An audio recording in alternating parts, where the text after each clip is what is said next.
hindi yung ganyan. Ito, ang sagot ni Bato de la Rosa diyan sa mga pinagsasabi nito ni Kerwin Espinosa. Bato, anong masasabi mo sa mga sinabi ni Kerwin sa'yo? Yung reklamo naman nila, in-action na ng NBI. Saka Gabi si Admar po ito. Dito naman po sa naging pahayag ni nung unay umamin ito na isang sa drugs, no, patungkol sa drugs, pero meron po siyang isiniwalat din sa nagpapatuloy na Quadcom. Sabi dito, i-quote ko lang, ay ito'y patungkol dun sa pinilit mo raw siya nung kayo po ay PNP chief na magsinungaling at i-connecta si dating Senador Leila de Lima sa illegal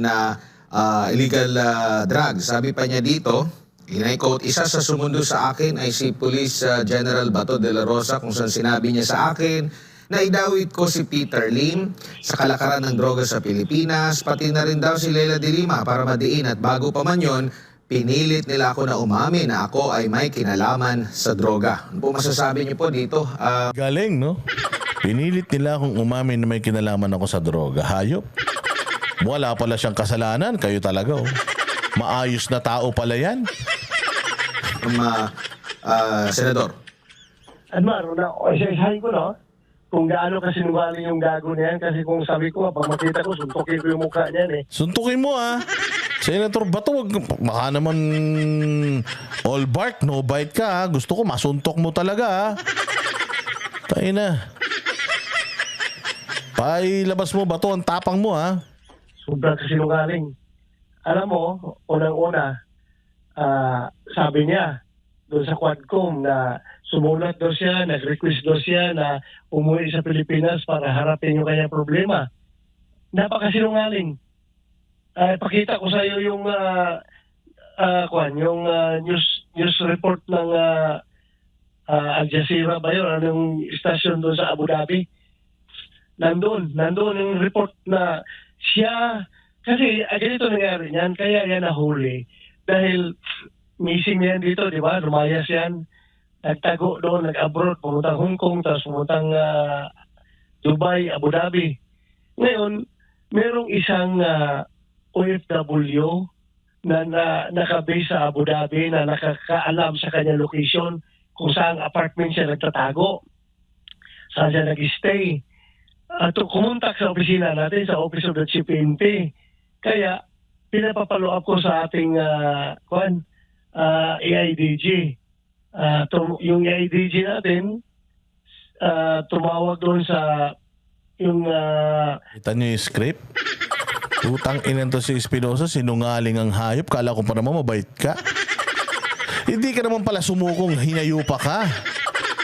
Ano ka pala, may sinumbong ka pala ng isang Pilipinong visit ka. Akala nyo siguro, porkit mahabang panahon na, Pucha, hindi mariretrieve yung mga video yung mga ulul kayo, Bato, ipakita mo yung video na yan, Ating police attaché sa Abu Dhabi para mag-coordinate doon sa Abu Dhabi Police na hulihin yan. So, yung informasyon nanggaling sa ating opisina. So, yun. Ang pinapunta ko yung si General Dilbo, si General Pero, pinapunta ko doon sa Abu Dhabi para mahuli yung si Kerwin. So, nagpatulong sila doon sa Abu Dhabi Police. In short, hinuli yan doon. Ang hinuli, turn over sa police attaché natin. Yung police attaché natin, turn over dito kay Dilbo at kay Pero, sinamahan yan, pauwi dito sa Pilipinas. Pagdating dito sa Pilipinas, yun, sinalubong ko. So, grabe yung sinungaling niya. Tang inan to.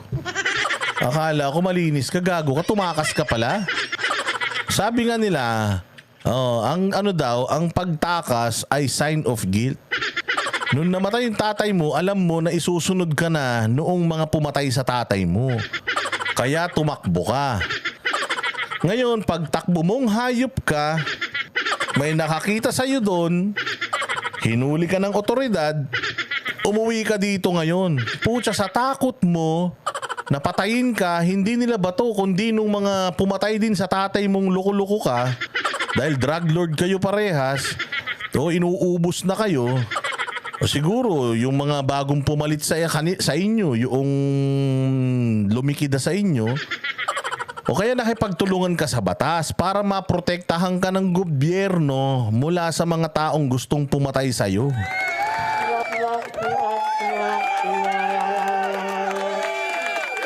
So, ganun ang nangyari. Inuwi ka dito, tapos hawak ka ng otoridad, pinotektahan ka ng otoridad.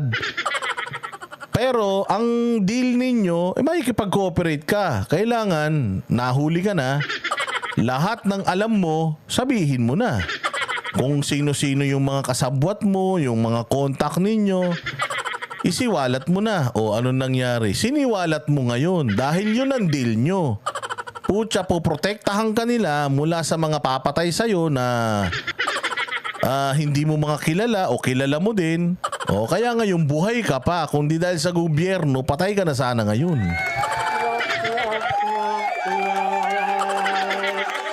O, diretso. Sabi niya, nagkwento siya, nagsumulat na nag-request na umuwi, na hindi man siya voluntaryo umuwi, kundi hinuli yan doon. Pangalawa, yung sabi niya na pilit ko doon siya pinapaamin na siya ay may kinalaman sa droga dito, bakit ko pa siya papaaminin na karat naman na drug lord siya ng Alvera Leyte? Bakit ko pa siya papaaminin? Kaya ka nga nagtago eh. Hindi ka naman magtatago, hindi ka naman target. Kasi tinan mo di ba pinatay yung tatay mo? Yung mga kamag-anak mo, pinatay ba? Yung mga ibang mga kapatid mo, kung meron man, pinatay ba? Di ba tatay mo lang? O kaya ka tumakas kasi nga, putang ina, ikaw na yung kasunod. O di sana, kung talagang wala kang kinalaman, papatayin ka lang, di sana lahat kayo namatay. Eh bakit yung ibang mga kamag-anak mo, buhay naman? Tumakas ka kasi nga, drug lord ka. Tsaka, identified ka sa lugar ninyo na talagang ano kayo. Talagang mga drug lord kayo. Umaming kayo na mga drug lord pati kayo. Kaya kasi nasabi ni Bato rito, imposibleng uutusan ko siya na maging drug lord siya. Eh, kilalang kilala yan sa lugar niya na drug lord talaga siya. Napakasinungaling. Bakit siya papaaminin na karata-karata, pati yung tatay niya mismo. Umamin mo sa akin, di ba? If you can remember, sumulinde sa akin yung tatay niya. Opo. At galit siya kay anak dahil nadadama ito sa buong pamilya dahil yun na Yun ang masaklap. Yung tatay niya pala, nagbagong buhay na. Nagbagong buhay na yung tatay niya, putya, siya tuloy-tuloy pa din. Kaya ngayon, parang lumalabas, yung tatay niya ang kinana, imbis na siya. Ito po, matigas daw ang ulo. Sige pa rin daw, kahit na gusto nilang huminto. Ang tatay, involved din sa drugs, pero gusto na daw niya huminto, pero si Kerwin nagpapatuloy. So, yun na. Tapos yung tungkol kay Dilima, sabi niya, pinapakausap ko pa daw binigay ko pa daw cellphone, pinakausap ko siya kay Dayan, yung boyfriend ni Dilima. Napakasinungaling, paano ko siya pagkausap kay Dayan na nung panahon niya si Dayan nagtatago. Hindi pa nahuli si Dayan. Paano ko magkakaroon ng number ni Dayan? Bakit ko siya pagkausapin kay Dayan? Grabe maggawa ng istorya. At ano ang motibo ko na ipakuha sa kanya si Dilima, ipadawi si Dilima na hindi man ako may hawak ng kaso ng Dilima, hindi man ang PNP, ang DOJ man. Wala man kami pakialam doon sa case build-up laban kay Dilima. Ang DOJ mismo ang case build-up at nagpahal ng kaso kay Dilima. Wala pakialam ang PNP doon. O bakit ko pipilitin siya na i-implicate si Dilima? Sunod, si Peter Lim. Peter Lim, wala akong alam dyan kung involved yan sa droga. Alam ko lang yan, nung nag-research ako, way back na, after nung sinabi niya ang pangalan ni Peter Lim, nalaman ko na kung ano may mga background si Peter Lim sa droga. No? Pero yung pangyari na yung pag-warundal sa atin, wala akong alam ng Peter Lim na drug lord.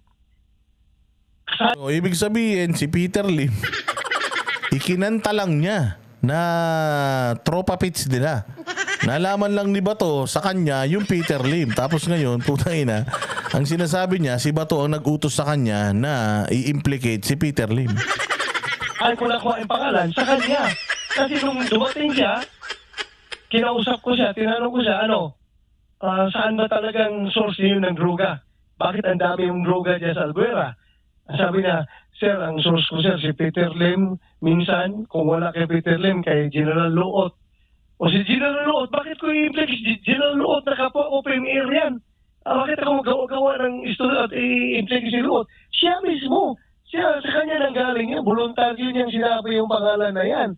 O ba, anong motibo ko sa kanila? Hindi ko man wala ba kung motive sa mga tao. Eksakto, si Luot ba? Kaaway ba ni PRD? Si Peter Lim ba? Kaaway ba ni PRD sa politika?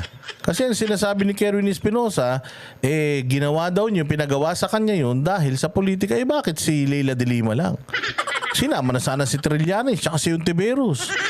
Kung talagang politika lang dahil staunch critic ng gobyerno yung tatlo na yan bakit yun? Tsaka si Drilon. Si Kiko Pangilinan, kumpleto lahat yan nun. Si Bam Aquino. Sino pa? Sana sinama na lahat yan. Bakit si De Lima lang? Kasi si De Lima nga lang ang kinase build up ng DOJ dahil doon sa mga inmates na di umano ay pinepirahan ni De Lima para sa pangangampanya niya. Di umano which is na-dismiss na yung kaso niya. Nangamatay na yung mga whistleblower dyan sa Bilibid. Yan. Hindi mo yan mga... Mainit na issue to, Kerwin Espinosa. Hindi mo pwedeng baguhin yung istorya nito. Dahil dahil putang ina, kailan lang nangyari to Hindi to makakalimutan kahit 10 taon na. Dahil napakalaking issue talaga nito, Kerwin, itong talagang droga na involvean ninyong mag-ama at kompleto si Bato de la Rosa ng dokumento tungkol dyan. Kahit mga TV, ibinalita pa pala yan. Kahit pala international news, ibinalita yan na nahuli ka doon. Hindi ka sumuko, hindi ka nagsulat. So, ibig sabihin, nagsisinungaling ka sa statement mo, punyemas ka. Therefore, hindi ka credible na testigo. Kaya sabi ko nga sa inyo, alam din naman ng media to Alam din naman ng ABS, sa GMA, TV5. Alam naman nila yung istorya nito. Pero kinokorek ba nila? Pero ibinabalita ba nila na noon ito ang sinabi niya, ngayon ito. Sinabi niya dito na siya daw ay sumuko. Pero sa balita dati, galing pa mismo to sa mga international media, na talagang hinuli siya doon. Sana yung media na yung nagko-correct ng mga maling statement netong gunggong na to, hindi Puta, binalita pa ng media yung maling yung maling statement nitong tarantado na to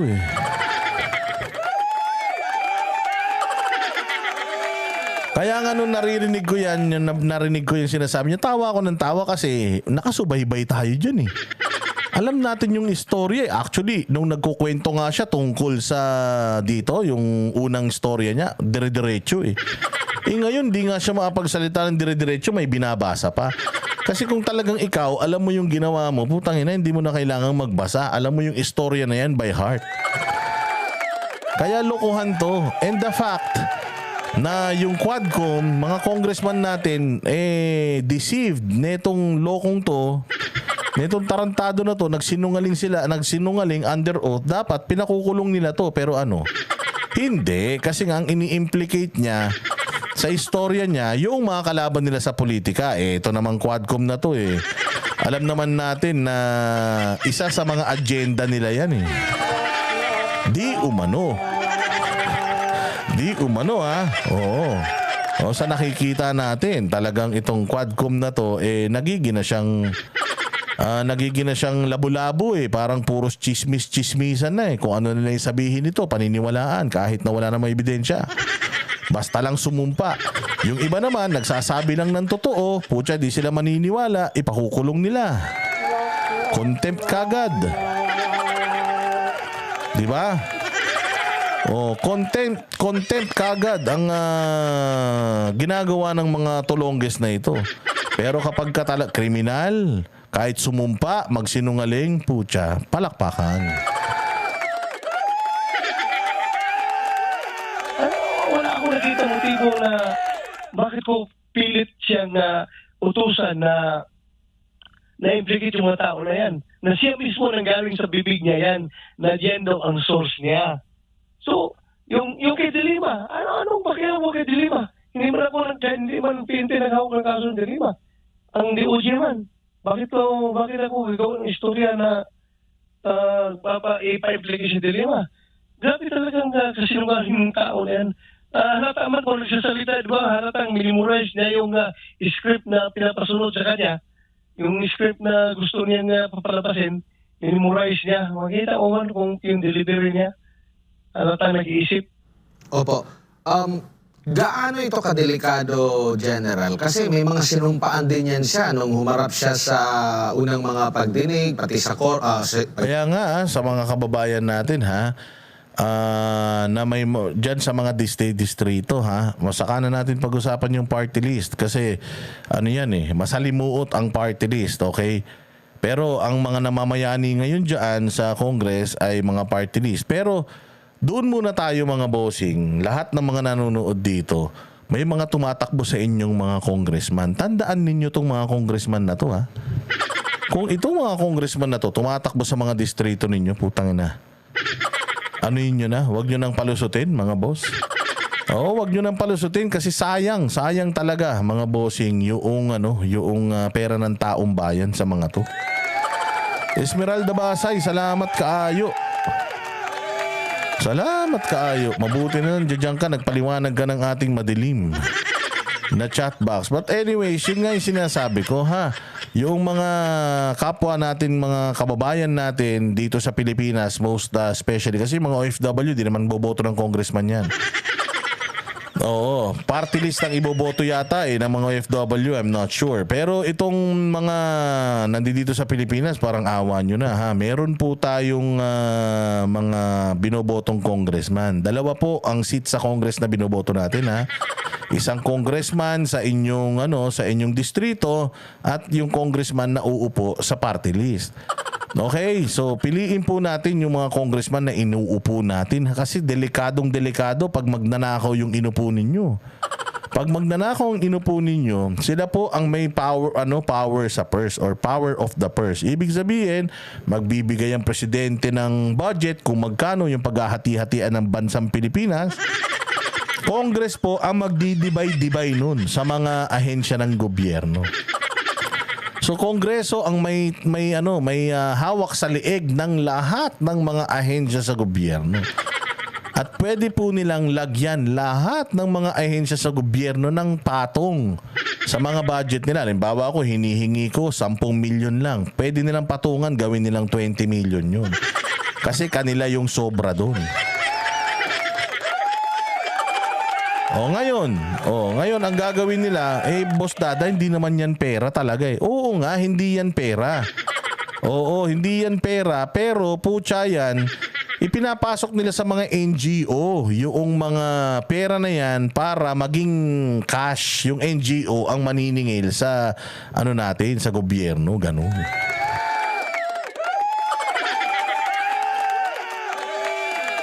Kaya nga, di ba si Napoles, yan nga ang trabaho ni Napoles. Napakaraming NGO ni Napoles. Yung mga PDAF ng mga senador, mga pork barrel ng mga congressman, doon nila fina-funnel sa mga NGO ni Napoles. Hindi ba nga kasi nga liquidation by certification lang sila. So ngayon si Napoles, gagawin niyang pera yon, papaano? Sisingilin niya yun sa either DBM o kung saan man ahensya. Magiging na siyang pera, paghahatian na nila ng mga senador o kaya congressman. Doon nga siya nadali.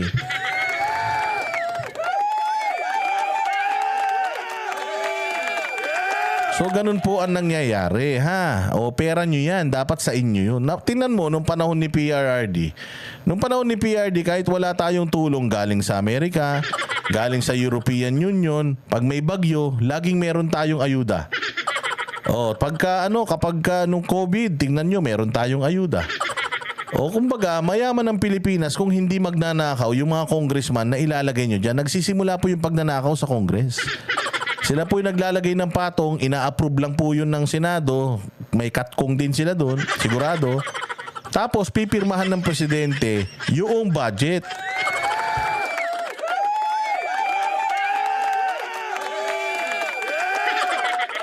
Kaya parang awan nyo na, congressman, importante yan. Kasing importante ng presidente. Ito lagi nyong tatandaan. Meron tayong 3 co-equal body sa gobyerno natin. Doon sa Supreme Court, wala tayong kinalaman sa botohan doon kung sinong magiging mga Chief Justice dyan. Wala tayong control. Meron tayong control doon sa dalawa. Ano yun? Sa executive at saka sa judiciary. Ay mali, executive at saka sa legislative. Doon tayo may control sa mga sa presidente, vice president, senator at saka congressman. Yun yung importante, 4 yun na pinaka-importanting mga posisyon. Importante yung posisyon ng mga gobernador, mayor, pero lokal. Ang importante yung pangkabuuan. Kasi pwedeng magnakaw yung mga yan at talagang karamihan sa mga yan magnanakaw talaga. Imbes na yung pera nagagamit nyo para sa serbisyo, para sa inyo, hindi. Binubulsa ng mga kawatan na yan.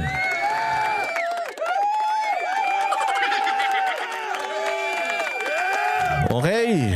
Ganun Kaya importante ang congressman, senador, vice president, tsaka presidente. Yung 4 na yan, seryosoin nyo. Parang awan nyo na. Baka akala nyo, maliit lang yung distrito namin.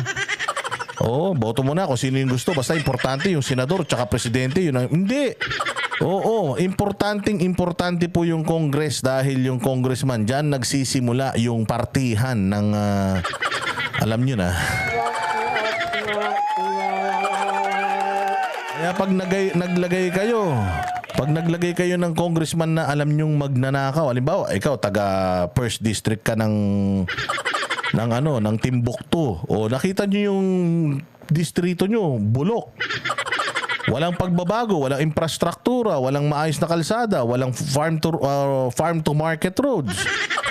Wala pa rin kayong tubig, bomba-bomba pa rin kayo sa puso. Kapag ganyan po, ibig sabihin, yung congressman nyo kawatan. Pag ganun, wag nyo nang iboto. Kung hindi man siya, yung anak, yung asawa, yung pinsan, isang lahi yan, wag nyo nang iboto yan.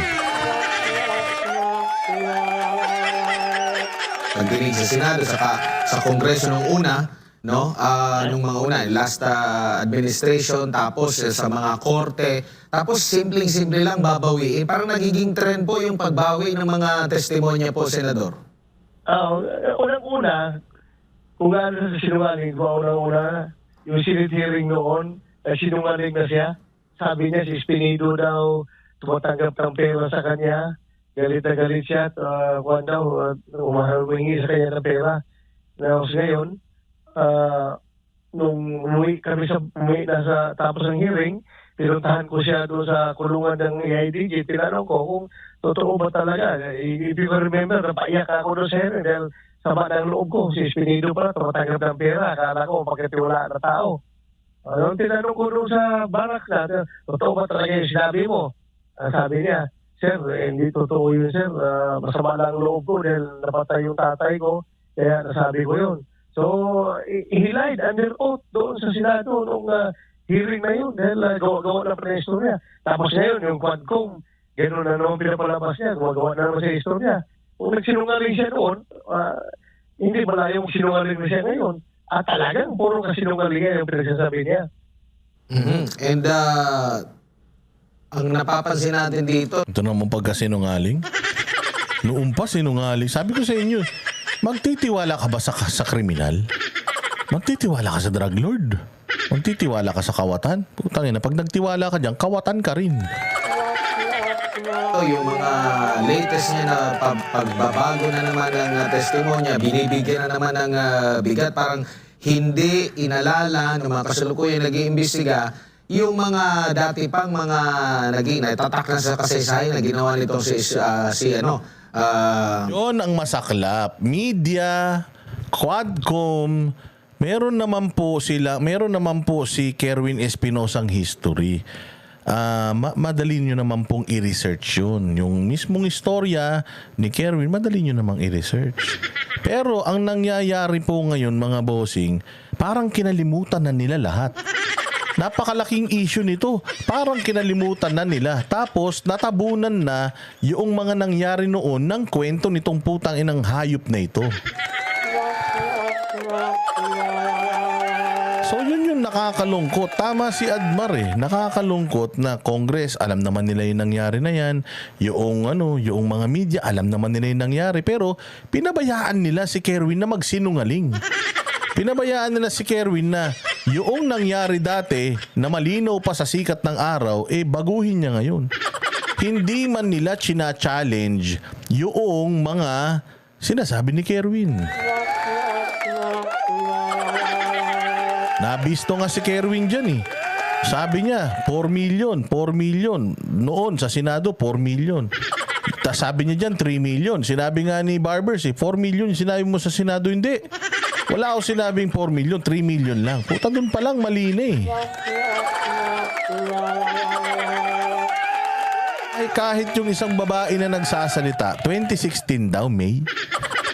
2016 daw ng Mayo, pinatawag na daw siya ni Presidente. Putang ina yan. Kailan lang kailan lang ang election, di ba? Ang usually ang election May 15. So, May 15, pucha, ibig sabihin kung halimbawa nagbilangan, nanalo siya, May 16 dineklara siya. Presidente na ba siya kagad noon? Pucha, presidente na siya by means of yung elections. Pero pucha, hindi pa siya nagte-take over as president. Si PRD noon, hindi pa siya nagte-take over as president kasi meron yan at least at least mga August August pa yan yung take over niyan dahil syempre aayusin muna ng gobyerno yung mga bagay na ililipat nila sa kapangyarihan ng bagong presidente. So magkakaroon pa lang ng presidente ng kapangyarihan talaga si PRRD pagpunta niya na sa Malacanang, pag nakapagtalaga na siya ng nakapagtalaga na siya ng PNP chief, AFP chief, mga ganyan. Sinasabi ng babae, Mayo 2016, pinatawag daw siya sa Davao. Tapos,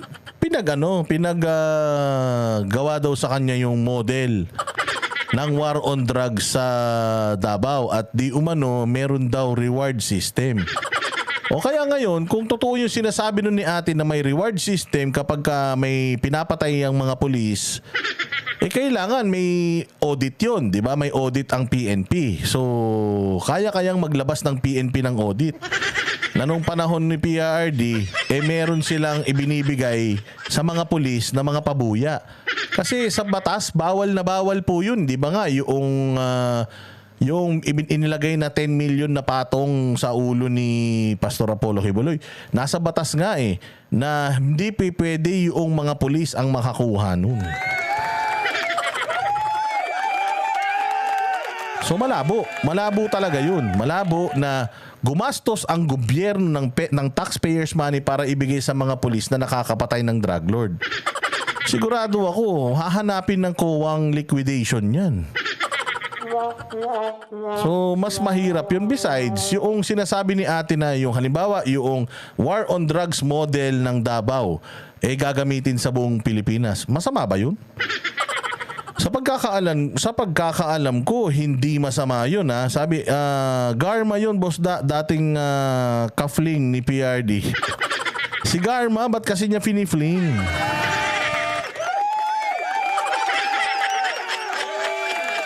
Oh, hindi. Solay Woman. Oo nga, yun nga yung sinasabi ko. Cecilia's Resurrection. Buti na lang na-resurrect ka.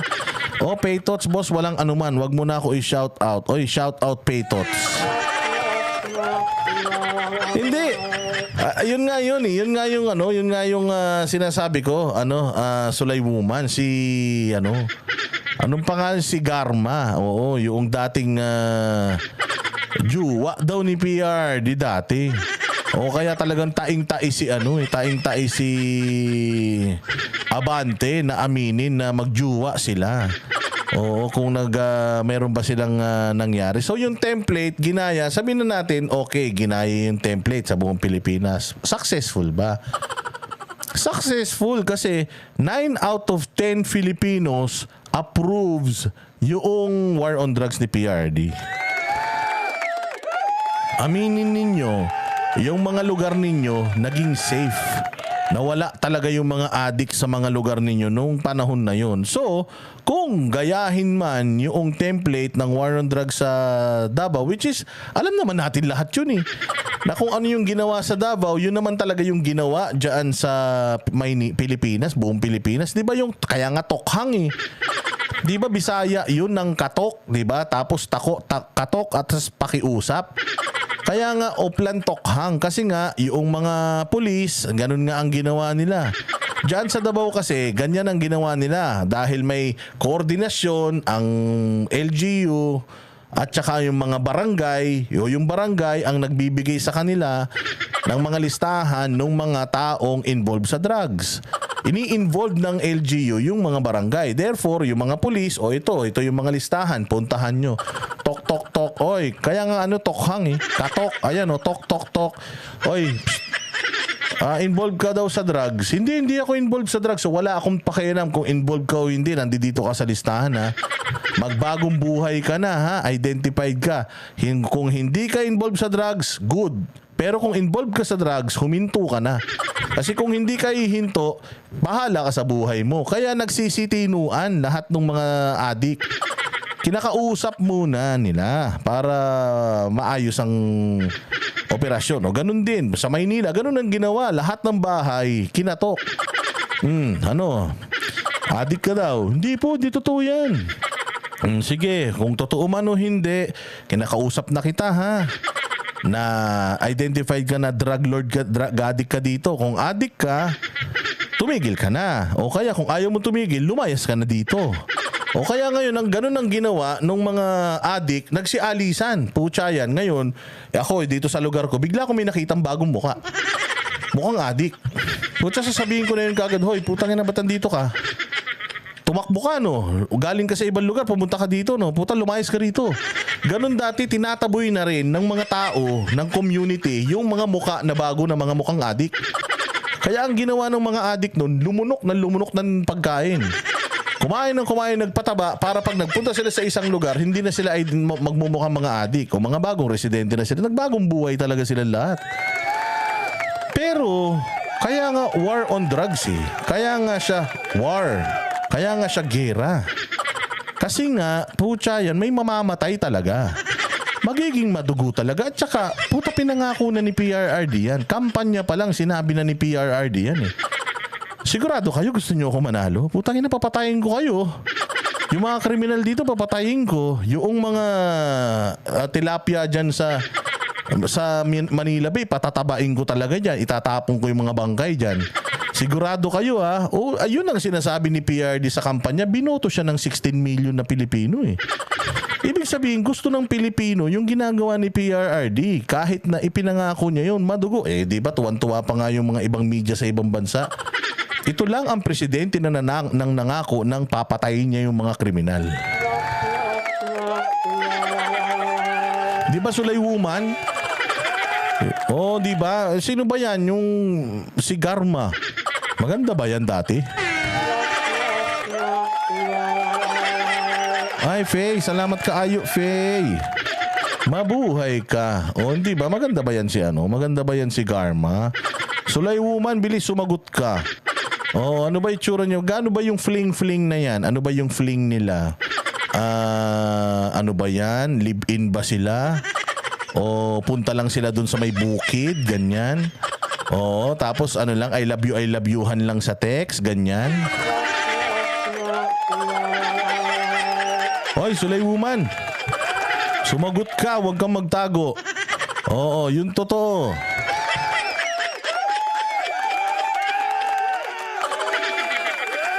Ito naman kasi si PRD, ang hilig-hilig din. Lahat na lang tinatatuan.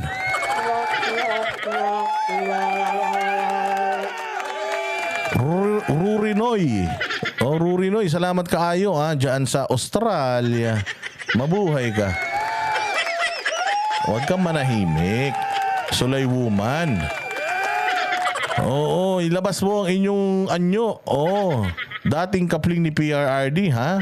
Nabayaran na din kasi siya ang suspect sa pagpatay kay Barayuga. Sino ba si Barayuga?